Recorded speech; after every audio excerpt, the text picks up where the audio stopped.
What is it that gives your life a sense of meaning and purpose? Because once you find that, it puts you in your power place. See, if you know what your life work is, I encourage you to start working on it. If you can't do it all at one time, do just a little bit of it. And if you don't know what it is that you showed up to do, if you don't know why you're here, I encourage you to find out what your purpose is here. What is the meaning of your life? What will be different? Have you ever asked yourself that question? I've done that. I remember coming from a friend of mine's funeral, and I was reflecting on how much time I had left. And I went for a walk in a park thinking about this guy whose life was so promising. And I mean, he wasn't an old guy. He was quite young, in fact. And I thought about all of the things that he said he was going to do, and he never got a chance to do those things. And I started thinking about my own life and how much time I had left to do the things that I would like to do. And at that time, I wasn't sure what my life purpose was, what my life's work was. I wasn't sure about it at that time. And I thought about it quite a lot. I had some idea, but I wasn't convinced. I don't think I felt worthy. I didn't believe that it could be me to do this kind of work that I'm doing right now. And I say to you that if you begin to take a conscious effort to find out what it is that you're supposed to do, I say that it can literally save your life. I said that it can literally save your life. 85% of the American public, according to recent studies, are going to jobs that they hate, working on jobs that do not challenge them. They get sick thinking about going. Because, see, when you go to a job and you already know how far you can go, you can already see that proverbial glass ceiling. See, when you're going someplace and you already know how much you're going to make, you already know how far you can go, you're in a dead-end position.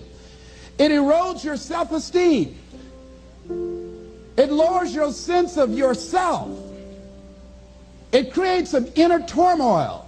It creates an emptiness in you. So I say that your life is worth finding what it is that you're supposed to do.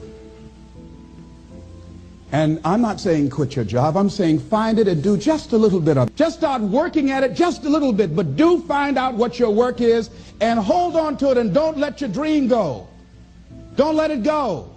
See, and here's something else I want you to begin to look at. Why is it that most people don't pursue their dreams or don't do better than what they're doing if they're capable of doing it?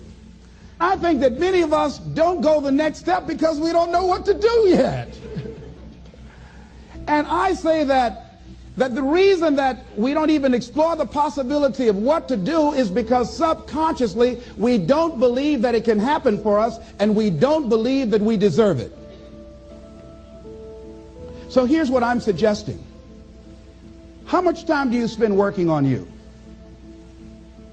How much time do you spend every day working on your dream? In the last 90 days, how many books have you read? In the last year, what new skill or knowledge have you acquired? What kind of investment have you made in you? So I'm saying that as you begin to look at where you want to go, if you want to make it today, and things are changing so fast you have to literally run to stand still, I'm saying that you've got to make some conscious effort to begin to work to develop you. Here's something else. Most people are not living their dreams because of fear, ladies and gentlemen. Fear, limited vision, and lack of self-esteem is what keep most people doing things they don't want to do.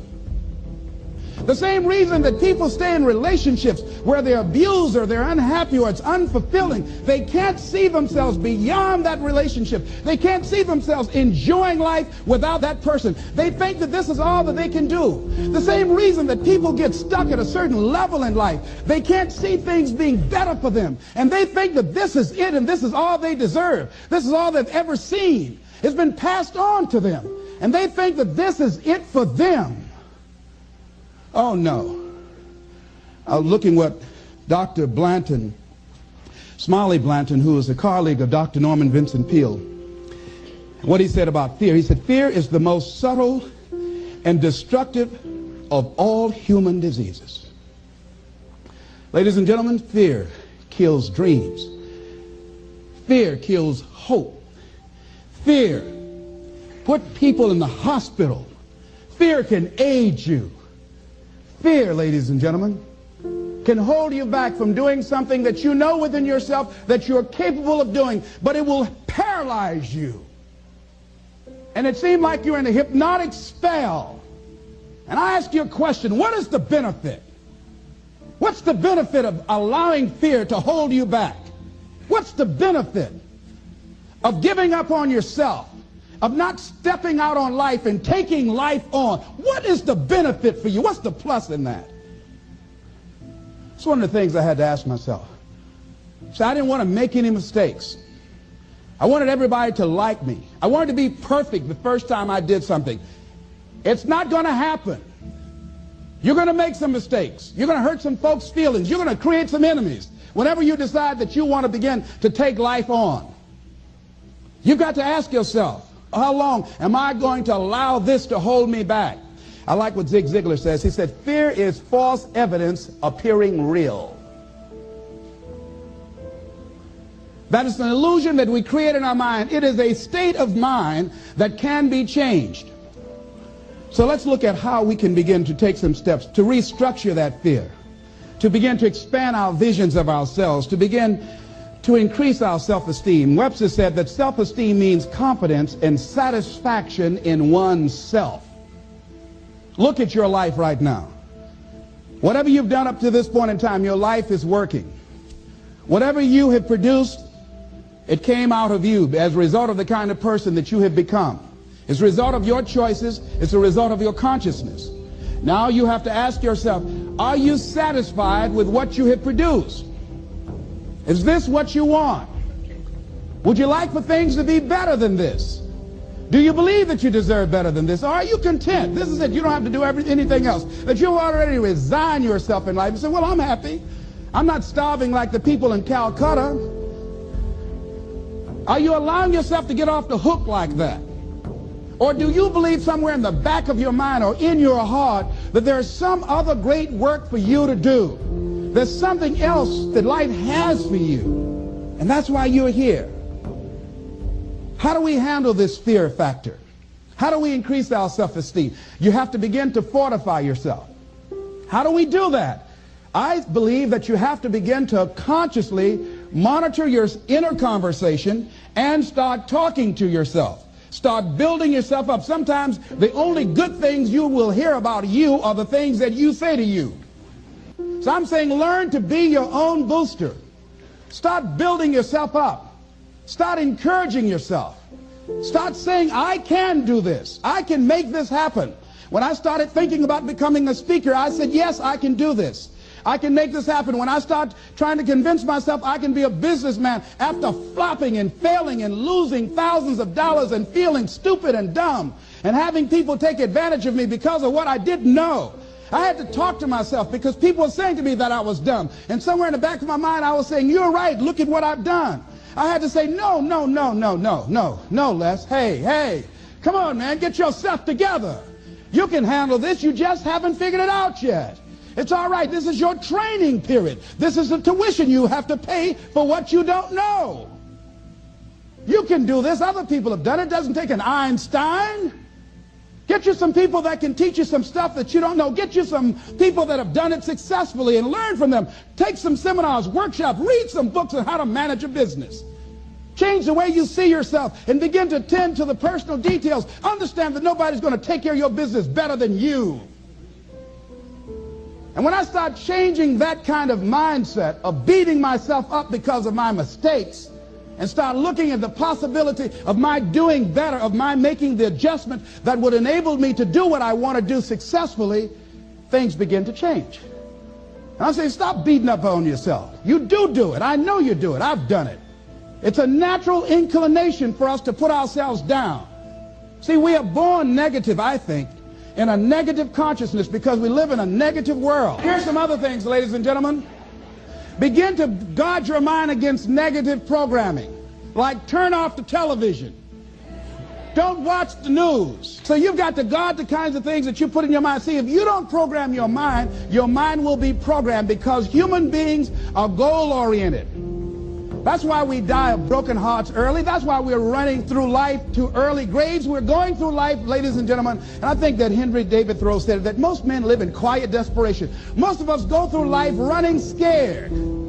So we created this in our minds, false evidence appearing real. We made it real in our minds. That's why Churchill said there's nothing to fear but fear itself. That's the destructive monster. So turn off things that can contribute to your fear.